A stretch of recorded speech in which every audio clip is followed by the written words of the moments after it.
ഭൂമിയുടെ ചരിത്രത്തിൽ ചില സന്ധ്യകൾ സൂര്യൻ അസ്തമിക്കുന്നതല്ല, ഒരു പുതിയ പ്രഭാതം ഉദിക്കുന്നതാണ്. അന്ന് അങ്ങനെ ഒരു സന്ധ്യയായിരുന്നു. 1948 മെയ് 14 വെള്ളിയാഴ്ച വൈകുന്നേരം 4 മണി. മെഡിറ്ററേനിയൻ കടലിൽ നിന്നെത്തിയ കാറ്റ് ടെല്ലവീവിൻ്റെ തെരുവുകളിലൂടെ മൃദുവായി ഒഴുകി. നഗരം അസ്വാഭാവികമായ ഒരു നിശബ്ദതയിൽ മുങ്ങിയിരുന്നു. എന്നാൽ ആ നിശബ്ദതയുടെ അടിയിൽ ഒരു ജനതയുടെ ഹൃദയമിടിപ്പ് കേൾക്കാമായിരുന്നു.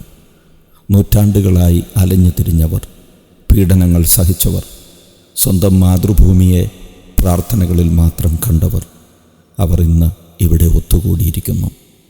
ഓരോ മുഖവും ഒരു ചരിത്ര പുസ്തകമായിരുന്നു. ആ ജനക്കൂട്ടത്തിനിടയിലൂടെ ഒരു വയോധികൻ പതുക്കെ നടന്നു. വെളുത്ത താടി നെഞ്ചുവരെ നീണ്ടിരുന്നു. മുഖത്ത് കാലത്തിൻ്റെ ചുളിവുകൾ. വലതുകൈയിൽ പഴയൊരു മരവടി, ഇടതുകൈയിൽ വർഷങ്ങളായി സൂക്ഷിച്ചിരിക്കുന്ന ഒരു ചെറിയ തുകൽ ബൈബിൾ. ഓരോ ചുവടും പതുക്കെയായിരുന്നു. പക്ഷേ അവൻ്റെ കണ്ണുകളിൽ ഒരു യുവാവിൻ്റെ പ്രതീക്ഷ കത്തിയിരുന്നു. അയാളുടെ പേര് ഏലിയാഹു ബെൻ മത്താൻ. 85 വയസ്സ്. ജീവിതത്തിൽ അനേകം സാമ്രാജ്യങ്ങളുടെ ഉയർച്ചയും വീഴ്ചയും അവൻ കണ്ടിരുന്നു. യുദ്ധങ്ങൾ കണ്ടു, പ്രവാസികളുടെ കണ്ണുനീർ കണ്ടു, യൂറോപ്പിലെ യഹൂദ വിരോധം കണ്ടു, കുടുംബാംഗങ്ങളിൽ പലരെയും നഷ്ടപ്പെടുത്തി. എന്നാൽ ഇന്ന് അവൻ മരിക്കാൻ വന്നതല്ല, ജീവിക്കാൻ വന്നതാണ്. ചരിത്രം ജനിക്കുന്ന നിമിഷത്തിന് സാക്ഷിയാകാൻ. ഹാളിനുള്ളിലേക്ക് കടന്നപ്പോൾ ഒരു സീറ്റ് കണ്ടെത്തി പതുക്കെയിരുന്നു. ചുറ്റും നോക്കി. ഹാളിൻ്റെ പ്രധാന ഭിത്തിയിൽ തൂങ്ങിയിരുന്ന തിയഡോർ ഹെർസലിൻ്റെ ചിത്രം അവൻ്റെ ശ്രദ്ധ പിടിച്ചുപറ്റി. ഒരു സ്വപ്നം ഇന്ന് യാഥാർത്ഥ്യമാകുകയാണ്, അയാൾ മനസ്സിൽ പറഞ്ഞു. പതുക്കെ ബൈബിൾ തുറന്നു. പഴക്കം കൊണ്ട് മഞ്ഞ നിറമായ പേജുകൾ. അവൻ്റെ വിരലുകൾ ഉൽപ്പത്തി പുസ്തകത്തിൻ്റെ 12-ാം അധ്യായത്തിലെത്തി നിശ്ചലമായി. നിന്റെ ദേശത്ത് നിന്നും ഞാൻ കാണിച്ചു തരുന്ന ദേശത്തേക്ക് പോവുക. അവൻ കണ്ണുകൾ അടച്ചു. അബ്രഹാമേ. അധരങ്ങളിൽ നിന്ന് വാക്കുകൾ പതിയെ പുറത്തു വന്നു. ആ യാത്ര ഇന്ന് പൂർത്തിയാകുകയാണ്. അതേസമയം ഹാളിൽ ആളുകൾ എഴുന്നേറ്റ് നിന്നു. ഡേവിഡ് ബെൻഗൂറിയൻ അകത്തേക്ക് പ്രവേശിച്ചു. എല്ലാവരുടെയും ദൃഷ്ടി വേദിയിലേക്ക് തിരിഞ്ഞു. ഏലിയാഹുവിൻ്റെ കണ്ണുകളിൽ കണ്ണുനീർ നിറഞ്ഞു. ഇത് വെറും ഒരു രാജ്യത്തിൻ്റെ ജനനം മാത്രമല്ല, ദൈവം പറഞ്ഞ വാഗ്ദത്തത്തിൻ്റെ ചരിത്രത്തിലെ മറ്റൊരധ്യായമാണ്. അവൻ്റെ ഹൃദയം ശക്തിയായി മിടിച്ചു. അപ്പോൾ കാലം പിന്നിലേക്ക് ഒഴുകി തുടങ്ങി. ഹാളിൻ്റെ മതിലുകൾ അപ്രത്യക്ഷമായി. ടെല്ലവീവ് ഇല്ലാതായി. മെഡിറ്ററേനിയൻ കടലിൻ്റെ ശബ്ദം മരുഭൂമിക്കാറ്റായി മാറി.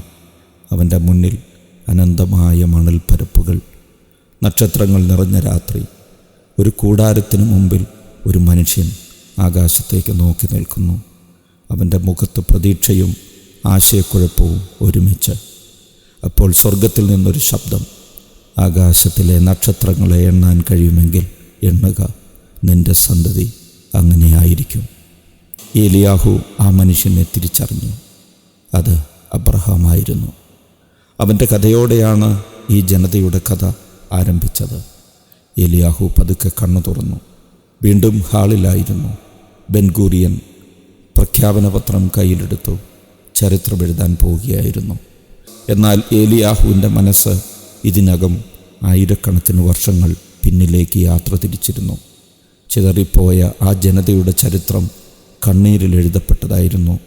ഒരു കാലത്ത് സ്വന്തം ദേശത്തിൻ്റെ ഉടമകളായിരുന്ന അവർ ലോകത്തിൻ്റെ 4 ദിക്കുകളിലേക്കും ചിതറിപ്പോയി.